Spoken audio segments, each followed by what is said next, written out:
After running companies for over 50 years, from building multi-million-dollar luxury homes to personally driving a million miles, hauling oversized, high-value asset loads, as an owner-operator, I've learned that wealth and money aren't the same thing. When you start over at 50 or 60 or whatever, the world tells you you've got nothing. They see the lack of time or lack of energy, but they miss out on what we do have. Today, I'm sharing the 3 assets I've kept after losing everything I had and how I'm using them to rebuild my life and my bank account. Asset number 1 is something you just can't Google. Pattern recognition. I've been in business for over 50 years, as I've said. I've seen markets crash before, like the one in 82 and again in 92. I've seen trends come and go. When a 20-year-old sees a crisis, they're going to panic. When I see a crisis, I see another cycle. Back around 91, 92, I was sitting on a few development lots worth well over $800,000, and then the market crashed. Everyone around me was pretty much panicking, selling everything at 40 cents on the dollar. Every week, someone would suggest I might want to cut my losses and dump those lots, but I'd seen this movie before in 1982, so instead of joining the fire sale, I just kind of hung out and waited.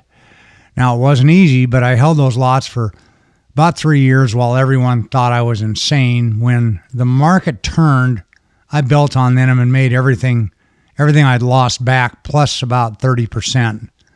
That's pattern recognition, and real estate and building have historical cycles, and I studied them. Any other 30-year-old with those same lots would have been wiped out because they've never seen a recovery cycle. But being a past student of development cycles, I was pretty much prepared. I'd seen it coming. That wisdom is an asset worth more than any capital you can have. Now, asset number 2 is what I call emotional callus. Much like on your fingers, you get calluses. Losing money hurts. Failing publicly hurts.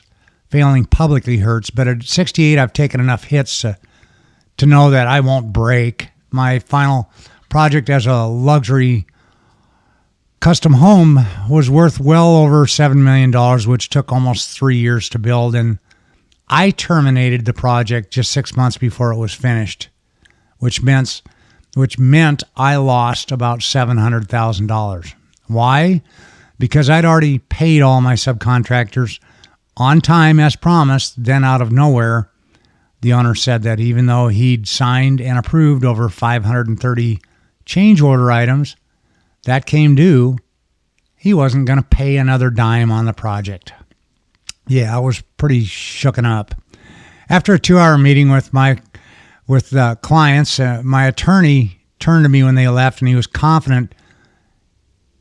The guy was so wealthy and spiteful, he would tie me up in the court system for years, in which case it would cost me almost half that in attorney's fees probably, and I may risk not seeing another dime from him anyway. So my choices were to keep paying my attorney for the years to deal with it, or terminate the contract immediately, close my company, and just move on.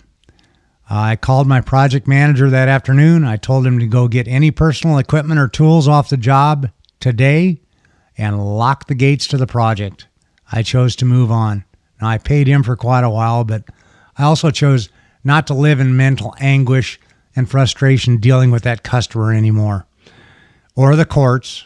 And instead, I decided to start over and do something else. A younger entrepreneurial might have been paralyzed by the fear of failure, but I'd already failed.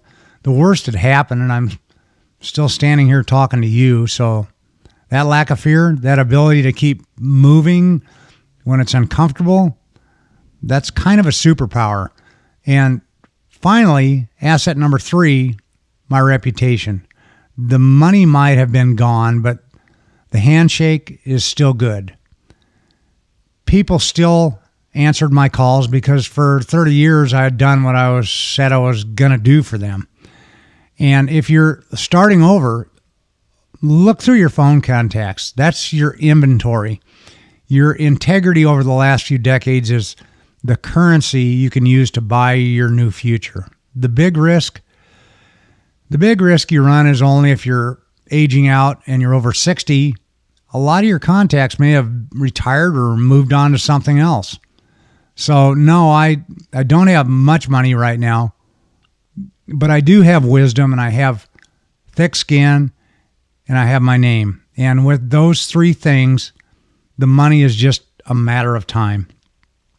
Don't ever compromise your reputation, your relationships with your friends or those that you do work with or work for, and always live up to your word. I've got another video coming where I break down exactly how I'm turning these three assets into $2,100 a month, even while working retail.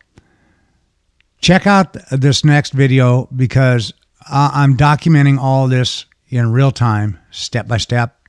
I'm hoping this will help you out. Keep plugging away. I'll see you in the next video.